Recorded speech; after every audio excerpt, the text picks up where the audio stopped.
possibility of going deeper into Fearless, you know, full 5 possibility here, best of 5. So we'll really whittle down on some more of these champions. Last game, big topic was APA receiving 3 bans from FlyQuest, but they have chopped that down just to the Ziggs ban remaining targeting APA.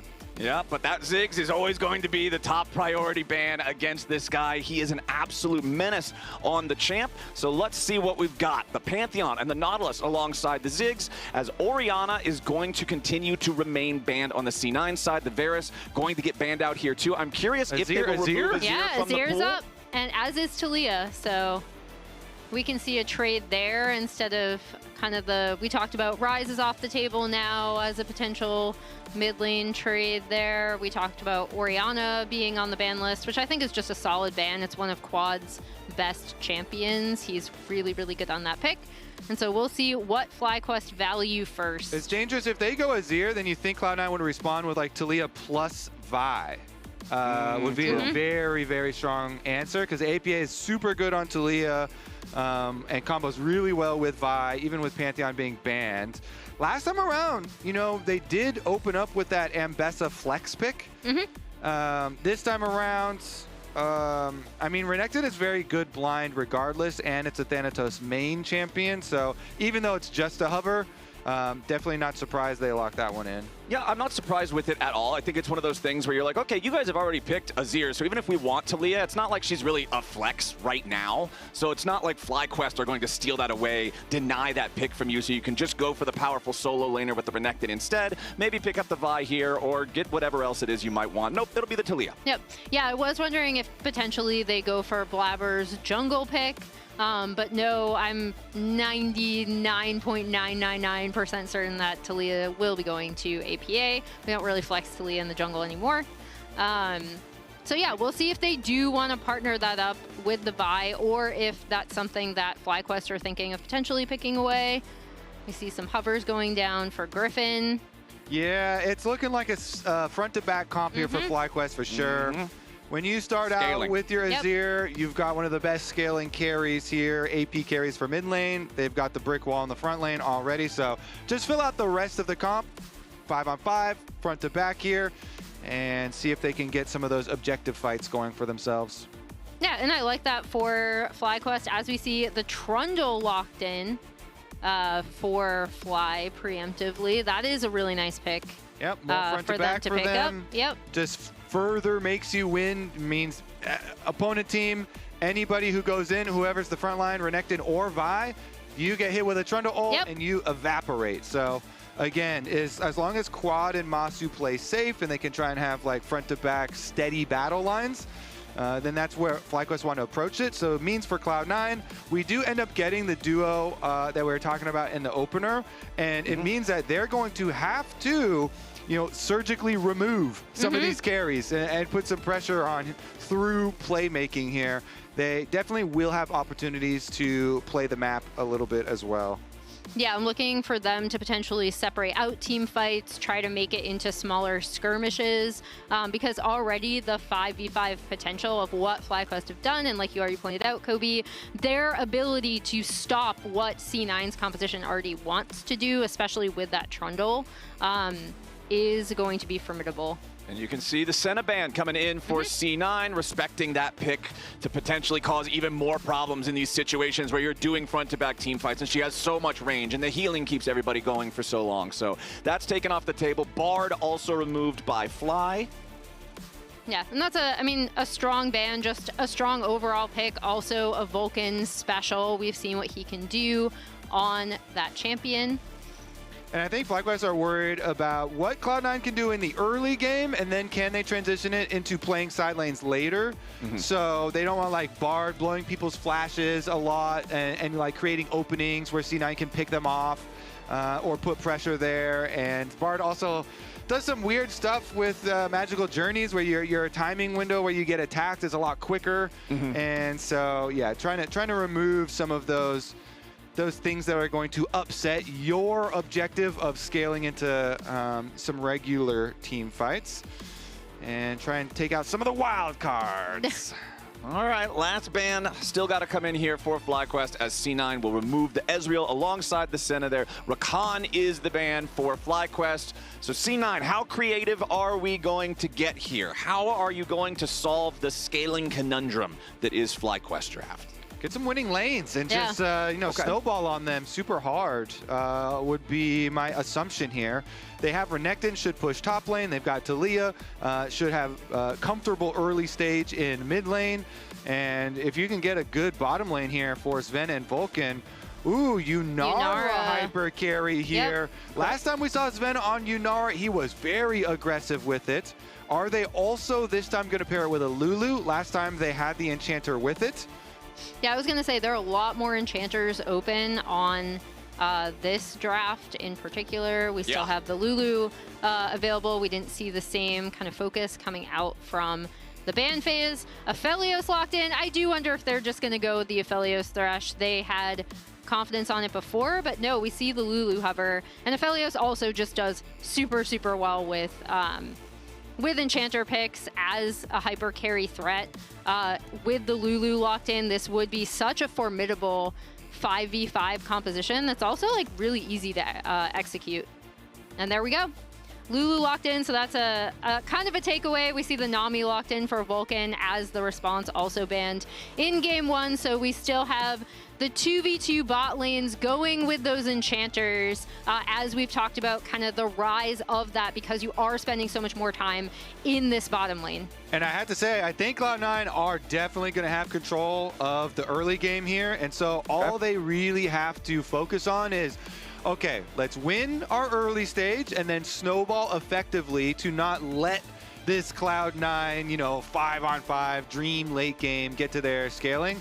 As long as, or excuse me, FlyQuest are the ones with the, you know, the scaling there for later. So, I mean, Yunara plus Nami is very strong level 1. If you let Yunara stack her Q up and they can just run at you. So a lot of, I expect Cloud9 to have some pushing lanes and they can just play around it once again.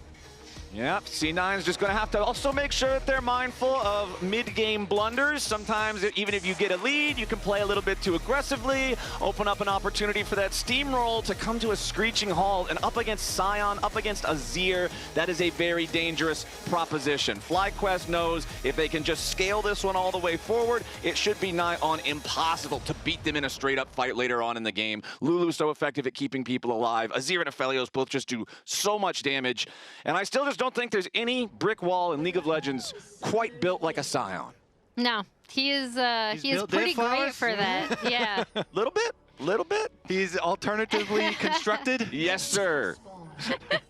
All right, let's see what we get here at level 1. If anything, probably a whole lot of nothing. Last time we were caught off guard a little bit by the fact that they were willing to fight over the earlier crab versus the level 6 one like we were anticipating, but maybe that'll change here this time around. Looks like both junglers are planning on starting the top side of the rift here again. And bottom side, Massu using his green gun really effectively early. You see them take over brush control. They cleared out the C9 ward in the brush, and then they themselves ward both brushes. Another one goes down though, so fighting pretty heavily over it, and Zven gets pushed off the wave, so he can't continue to stack his Q up there on Yunara. Aphelios using that green gun range.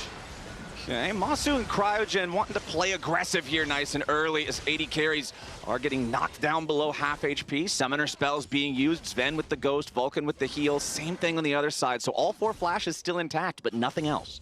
Yeah, and it just shows you how important Cryo is in this bottom lane, right? Like really, really nice scrapping coming out of Massu and Cryogen to kind of push back against the potential of the Yunara level 1, and they will hit level 2 first in this lane, which again is so important because you look at what pushing lanes you want the Vi, who once again started on the top side of the map. We are looking at both junglers kind of potentially coming down to the bot side here. And it's pretty easy for Trundle to play these fights early on before Vi has ultimate. Very easy for Trundle to play the fights, so you have to be careful. Like if the Vi wants to play off some of these, like you're gonna have to hit a charged up Q. to have a strong effect in it. Vulcan, of course, with the sustain with Nami, is feeling pretty comfortable there for Cloud9. So they take the onslaught, and then Vulcan's able to. You try and bunch up the wave a little bit to get them focused on one minion, just like we saw there. So they all focus that one melee minion and starts to slowly eat away and move back towards you. So just a little bit of work to group up the minion wave will go a long way. And get it going back here. So Cole purchases for both of them. After the early fighting here, everybody ends up fairly even. And Blaber's going to take his reset because he doesn't want to tango with an early Trundle. It is just too scary there. So as a Vi, you got to get out of there to the other side of the map. And this time, thankfully, we do have the early Scuttle Crab trade instead of fight to the death. Yeah, as soon as Blaber immediately went for the recall after the camp, you know that he was not willing to fight for the crab this time here. Quick burst of about half the health bar there onto Zven, and the timing here feels really good for FlyQuest since Zven and Vulcan only just got back to lane, and now they're forced to lane with not a very impressive health bar. Blaber wants to make a move here onto quad in mid lane. Seismic Shove is going to force out the flash from the Azir. Yeah, and that's really big. We'll see if Blaber is going to want to be able to follow up on that with quad down his flash. But down on the bot side, I really did like that look from Gryffinn. Kobe, you already pointed out how good Trundle can kind of be setting up for these early skirmishes. And now FlyQuest have really taken good control over this bot lane. And I also want to point out the timing window when you go for plays like we just saw is so critical. The value from Blaber as we get a double bubble. Ooh, nice hit there from Vulcan as he and Zven want to see how much more they can get out of this trade. But Massu doing a good job there, using the Infernum to hit the minions, get a little bit of extra damage onto Zven as Cryogen flashes forward, forces that trade of summoner spells with the C980 carry. Okay, so we do end up with 2-for-1 flashes, but lower health bars for Cloud9. So Vulcan hits a very nice double bubble. However, nobody dies, and it's just going to be the extra flash that they get in advance. But back to the efficiency of Blaber, you know, that window, while his second camps are respawning, there's nothing else for him to gain gold or experience on. So he just waits around mid lane, and his threat puts so much extra emphasis on the seismic shove that we saw thrown there that you actually get an immediate flash out of that seismic shove. It is just super high value there for APA, and no flash on quad. Let's see if they can actually play off of it. Little sneak into the back of that dragon pit. This is a really early Drake take, and they're going to get it with APA coming down and helping him out a little bit. I like that a lot. Gryffinn, you saw him lumbering around nearby in the river, thinking about maybe going towards mid lane, but C9 just instead going to put their focus on the Drake. Recall that in game number 1, they also got a pre-6-minute first Drake in that one, so they have very solid early control over these objectives so far in this series. Yeah, and we talked about the importance for C9 to be kind of looking for these small early plays to set them up really well. So we have our crab timer once again counting down, and we will see. Which is super cool, but because Blaber got the dragon, guess what? He's already level 6, so a sneak on dragon before crab even spawns makes it not fair. Look at Gryffinn on the minimap. He is at the crab, but Blaber goes in. He wants to make the ulti happen, and they immediately full send onto Massu. The damage is down, and Sven's getting paid with first blood. I swear, man, like Blaber is just it's just a masterclass. Like I feel like every series they have versus FlyQuest, Blaber is just performing so well. I mean, sneaking a dragon with Vi is one of the best champions to sneak it with. Not only can you just queue over the back of the pit and traverse walls, but your denting blow is very good at actually taking them efficiently and quickly. And then that rushes you to your level 6, as we just said before he goes for it. Then he gets his level 6, and he's like, yeah, I know you're going to go for the crab, but I am the original crab-focused jungler. I've died for crabs before you were even a pro player, and I'm going to get your bottom lane while you're going for it. And it's just beautiful. His first ult, seconds after he gets access to it, he uses on Massu, takes down the enemy Aphelios that had no flash from the early trading that they were doing before. I mean, it's just, man, he drew it all up perfectly, Flowers. It's a good start there for C9. We'll see if they can continue snowballing forward, because that was the name of the game, like we're talking about in draft. If you just have a nice, slow, calm, methodical game of League of Legends, FlyQuest is probably going to win in most situations, because that's what their comp is designed to do. So Blaber's going to need to keep that pedal to the metal, keep things hectic. You can see it's about 30 seconds until the Void grub spawn. Last game, there was only this one single grub taken. They have really fallen from grace compared to last year. Yeah, as I was telling you early on, I think those things suck now. It is funny though. I honestly, now that I'm thinking about it, every Cloud9 versus FlyQuest series, it feels like we've been invited into like a little jungle classroom where Blaber has been told that Gryffinn is like the young Blaber, and Blaber's like, all right, let me teach you a couple things, nephew. There's definitely some learning going on. If the series keeps going like it did in the first game, Gryffinn is going to show up here around mid. Just clears out that control ward there real quick. Make laning a little bit scarier for APA on the Taliyah quad. Ooh, hold on now. Bottom lane. Yeah, we got some more bubble action going down as Vulcan wants to make this fight happen, but now Zven's going to be careful. He's going to die. Massu gets the kill. Both junglers also showing up into the fight, but it's Blaber who's now in danger. The Vault Breaker back into the river to try to get away, but it won't matter because quad has arrived. FlyQuest find a fight, and they find it in style. APA, seismic shoving to Massu in the very back end of things, wants to try to see if he can get a kill back, but no. FlyQuest get away with it. Yeah, and we saw Zven so comfortable to kind of play forward. Oh. Hold on, APA's not done just yet. Cryogen might be the target instead. Seismic shove flashed away, so he is going to get an extra summoner spell from the FlyQuest bot lane here, but critically no return kill. Yeah, and I mean, APA kind of resetting so Zven can come back, hopefully gather up this wave. But what a nice turnaround coming out of FlyQuest. And there, I think you still see the power of this bot lane with the Aphelios, Lulu working together. 200 years and... White gun. And a Lulu. White gun. Look at the chakrams that he stacks up here. So yeah, it's great in this season. You're like, oh, I hit my bubble. Oh, great. Yeah, I just got infinite chakrams from my ultimate. Massu, as soon as he gets out of the CC chain, pops the Aphelios ultimate, spinning with all these extra chakrams. And since Blaber was on the way trying to gank also, he's another casualty. Gryffinn does a good job making sure there's no escape for the Vi. He blocks him off from the front. Trolled it so hard, sorry. Yeah, you walk up so confidently because like, ooh, we hit him with bubble into Nami wave, but then you're point blank, you're point blank in the face of this Aphelios. You got polymorphed, and then you also get Aphelios ultimate, and this guy is just 200 years of damage worth in an instant. And I feel like if you're on FlyQuest, you're feeling so much better about things after that play. Again, slowing the game down, making it so C9 doesn't feel like they're the ones always making the decisions in terms of where the action is happening. Quad is going to just walk down here into the river real quick, fire off the Scryer's Bloom, lay down a control ward. APA on the Taliyah, trying really hard to get something on the back end of that previous fight, but falling just short of the damage he needed to make it happen. We'll see if he can find some more value out of a future Weaver's Wall. Does have about 1/4 of the cooldown left on that one, and the next Drake is alive. FlyQuest have control over the river for now. Yeah, and you see C9 are headed here though on this Drake timers. Griffin's gonna clear out some vision.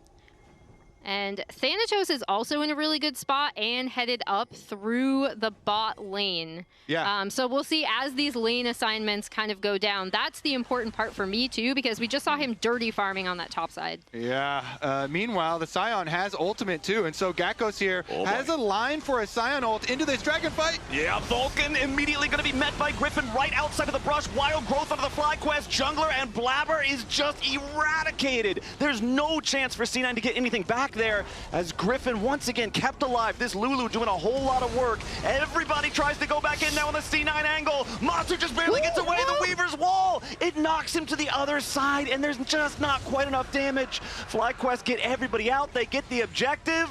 They get what they came for. They wanted to get onto Massu, but Massu escapes in the end. And again, really, really nicely done from FlyQuest. They're able to kind of muscle in, and that kind of flank from the Renekton that we were anticipating from the way he went bot side to set up for the potential Drake fight. They immediately burst down Blaber, and that just goes absolutely nowhere. Yeah, you know, focusing someone down with the Trundle ultimate like we're kind of talking about, this is the revenge here for Gryffinn. Revenge arc in the last couple plays.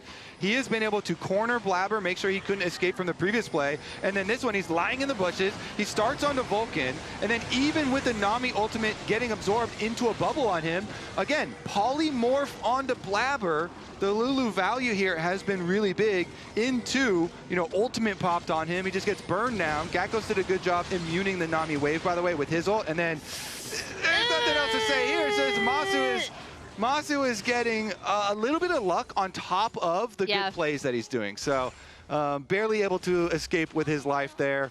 Nice little bump from the wall. And here we go.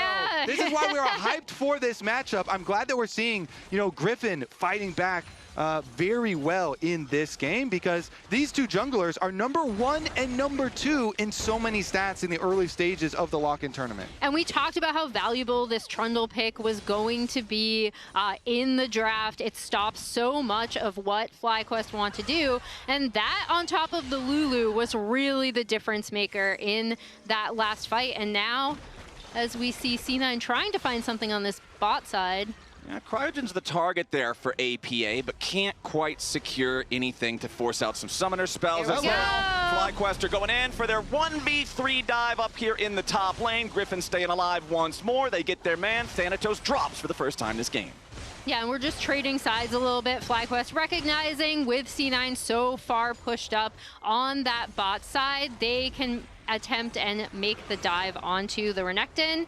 And now we will see that TP coming down to defend this turret. APA coming top. Yeah, APA rides the Weaver's Wall all the way to the end there, wants to continue chasing after Gryffinn, throws another rock, but he'll need one more, and he finds it. There's your shutdown. APA's on the board. And we talked about how deadly APA can also be on this Taliyah. It really, I think, lends itself to how well APA sees the map overall. He's always kind of been the type of mid laner to look for these potential side lane plays. We saw him trying to get something out of that lost play on bot side. Now recognizes he can get something top side, and the race for first turret take is on. Okay, all 3 grubs possessed by FlyQuest for a little bit of extra edge in that race. Thanatos continues just trying to survive, but FlyQuest will deny it. They burst him down before Vulcan's tidal wave can even arrive. This is buying a little bit longer for C9 to try to win the turret race. APA auto attack after auto attack into this top lane tier 1, has the minion wave right next to him, and it will be first turret for C9, immediately traded back by Quad in bottom lane. Yeah, Flowers, the gold may look close here, and dragons are split, but I think that's a good state for FlyQuest. Oh, yeah. Absolutely. With Aphelios and Azir in fairly good positions. The thing is, Massu did, like the gap between Zven and Massu in gold has widened because FlyQuest went for the top side play, and they're kind of trading back and forth sides of the map. But I don't think it's going to be too problematic for him. We'll see, though, if this extra gold advantage for Yunara really turns into something. Cloud9 can try and snowball with a Rift Herald take here. Okay. Turn that into some turret plates guaranteed for them. But Gakgos doesn't want to let him have it for free. Immediately over the wall with a blast clone. Gakgos is going to lead the way. Herald is slain by Blaber, but the eyeball is still in the river. FlyQuest move in time to force C9 back and deny them from being able to pick up the eye. Big difference is, look at the bottom lane on the mini map there. It is pushing Renekton by himself. So Sion does not have teleport or ultimate now since the ult was used in the fight. So at the moment, Thanatos is at least going to be able to kill off the cannon mini here, presumably into the tower, and finish up this tower. He has died in 2 consecutive replays that we've showed for him, but at least he's going to get a tower here out of the play since the team was able to escape from that Rift Herald topside. Yeah, I think they're still trying to look for that first team fight with, the complete Renekton flank, but deciding it's not worth it to fight that fight at Rift Herald, give up the eye, and now FlyQuest are immediately on to Drake, pretty much at spawn. Yep, and there's no response from C9, so this is yet another objective going the FlyQuest direction. Gryffinn can pick that one up, no problem, as Cryogen and Quad are going to look for some more vision behind enemy lines. And it points out just how crucial that second Drake take was for them to be able to stop the stacking, for them to be able to get into a good position with this scaling composition, where we really enjoyed the Blaber sneak around to get the first early Drake, right? I thought that was really good from C9, but FlyQuest's response, especially on this bot side of the map, have been really, really good. And now, again, we talked about how these compositions go up against each other. They're in a really, really great spot. Uh-oh. Okay, Gryffinn might not be the best of spots. He has enough time to try to ult defensively, but there's just too much damage in the C9 lineup. Zven ends up taking the kill there, as now Quad has to try to get back over the wall, but Blaber's ulti is ready to follow. Quad goes for the flash to try to escape with the blast cone, and yes, he will, but C9 are keeping the pressure on. Yeah, good pick from Cloud9. They know they need to take apart. Wait. Hold on, Massu there, kind of tempting fate a little bit. The Arc of Ruin slows him down, but he does get away from the seismic shove. Blaber. Now Blaber with the wraparound play, wants to go in for the Vault Breaker, thinking about it here. Tidal Wave crashes through, seismic shove won't find a target, and C9 backs up. Yeah, so they're just going to get some damage on that mid turret, but good pick in the topside jungle, leading to further damage on the mid turret, some more kills into their pocket. I'm sorry I cursed you, Gryffinn. Yeah, it was a nice little spot. Blaber had been able to sneak through the jungle, so Fog of War over your own red buff while there. Nice Vi Q from Blaber, and you know, the combo with Blaber and APA right now is what is really working for Cloud9. Off of that, Zven also getting paid. Yep. So, you know, Yunara is hyped up as a very strong hyper carry in the current meta for a reason. Let's see what Zven can do this game. He lands a slow into Massu. A lot of pressure on Massu, but he again just barely misses out on having the damage to kill the Aphelios. Now Zven and Vulcan have to be mindful as Gryffinn shows up. Cryogen reinforcing his AD carry here. The Wild Growth is also still available to cast.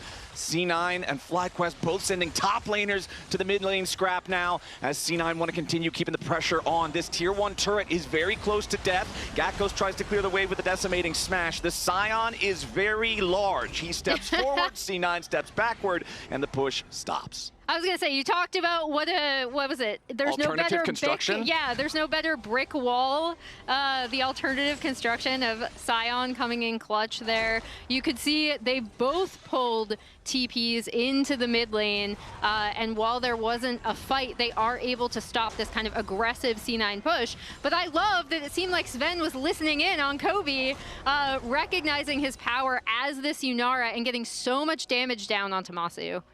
Yeah, playing aggressively here through mid, and Thanatos seeing if anyone's going to walk up to mess with the AD carry battles.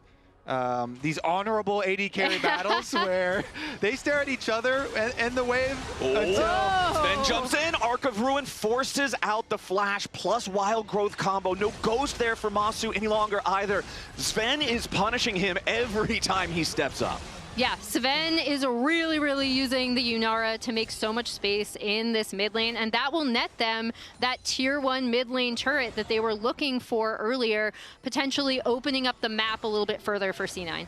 So for FlyQuest, earlier on we were saying, hey, this game is feeling pretty good, right? You've slowed things down, you've made a couple of plays, but now C9 has fought their way back into a sizable lead. If you're FlyQuest, are you sweating at a 2,500 gold lead C9, or do you still feel pretty comfortable? I'd be sweating a bit, you know, Yeah. Especially with their track record versus Cloud9 specifically. I definitely would be sweating, because look at APA. You know, he has potential, huge potential to burst somebody down. So you really have to be on top of all your warding. Blaber doing his best efforts to dismantle the warding structure of FlyQuest, so they continue to look for these picks. And with the Vi combo, with this Taliyah, having Actualizer, having the extra needlessly large rod here, you know, for APA's huge burst potential. So there are a lot of plays where Cloud9 can attack you if you're transitioning between objectives or you know, trying to go through jungle. And I think that's exactly what they're going to do. They're cleaning a lot of the vision and looking for these opportunities. They're also moving down potentially on this bot side of the map, try to stop now FlyQuest from getting onto the Drake Soul Point, first kind of stealing away this blue buff. And I'm not sure if FlyQuest are even going to contest this. They just seem to be content to... Whoa. Oh. Content to start a Baron instead? Okay. Yeah, I was going to say content to take top tier 1, but no, they're just starting Baron. And they're showing the Azir still. So you think, oh, with Azir DPS showing on a lane, they're probably not on it, right? And they pull off. You know, Massu is shooting it over the back of the wall there, but sometimes, yeah, trying to do those sneaks when you like show one of your big DPS champs going down a lane, maybe we can trick somebody. Regardless, Blaber on the other side of the map does get the dragon. He leaves the crab for the Sion, though. Okay, the Sion's the target. Gakgos loses half his HP immediately, tries to ult defensively and can't get all the way out, so now he's got a flash. The damage from C9 still not enough to kill him off here just yet. Massu staying alive, but APA has made his way into the fight. Gryffinn is down, so is Massu, and C9 just found 2 big kills. And crucially, the Lulu ult was not there for Massu, right? So APA is immediately able to get onto him with the Taliyah. And Vi with denting blows and black cleaver is a very good tank killer. Look at the Sion. He had stacked so much armor. Sunfire and the Thornmail and those boots as well, like so much where did it all shred. go? So yeah, Blaber immediately shredded all of it, turned on the Sion. He left the crab, by the way, to turn for the Sion because he knew. He's learning, yeah. He knew. Exactly. He knew. What is this guy doing here? That's just how important it was. He was like, you're not really a tank in my face, and he immediately goes for him, shreds this Sion. I saw him approaching on the ward, and so he went for the Q, used his ultimate, because he had Zven there. So you shred all the armor, and you've got this Yunara that is so strong. They still had to really squeeze, and the Lulu ult was used on him, but because all these resources are used in running away, you lost your Aphelios and you lost your Trundle. Yeah, you saved the Sion like walking away, but 2 casualties on top of the dragon, and Cloud9 are pushing that gold leaf flowers, making you sweat even more because they turn it not only into a dragon, not only into a Baron, but now into tower gold on top of it. If I'm wearing a green jersey here, I'm asking somebody to turn the AC on. It's getting a little bit too hot in here to be comfortable when C9 is up 5,000 gold with a Baron, pushing 2 lanes of tier 2 turrets. FlyQuest is trying to get something back up there to the top side as Gryffinn wants to move forward, but he should not have moved there. Vulcan ends up taking the kill credit. Trundle's dead again, and the C9 War Machine pushes on. FlyQuest now in a 4v5 until Gryffinn respawns, but that's 30 seconds away. Quad still working on the tier 2 there in the top lane, and again, Massu being a target. He dies even through his own flash. Our C9 just looking to end this game. Blaber will get knocked decently low here, but there's just no damage left on the FlyQuest side.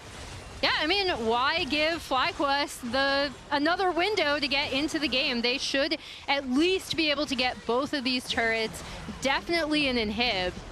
Yep, that bottom lane inhibitor is the target for now. APA forced to flash at the range of Decimating Smash, but again, Gakgos, he's just not tanky enough to deal with these guys when he gets bursted down on the front line. Gryffinn has finally made his way back into the fight, and he's right back out. All of these FlyQuest deaths happening after flashes, and now Quad getting caught by Blaber. The game might have just ended. Bottom lane inhibitor is going to get knocked down next. C9 pushing towards the Nexus turrets. Massu wants to try to defend it there with a Moonlight Vigil, but he doesn't do enough damage. The double kill for Zven's Yunara as he knocks the turret down right next to it. Thanatos slicing and dicing his way forward, and Massu is just dead again. Cryogen will join him in the graveyard. 25 minutes on the clock. C9 said scaling be damned and crushed the second game. That Drake fight was so huge, getting the catch onto Sion, from that to ending the game so quickly. Lounge, what did you think of that? I think it kind of just ended. What's going on? What's happening, man? So the early game looked good for FlyQuest because they got a 2v2 kill bot. They had Trundle Sion, and then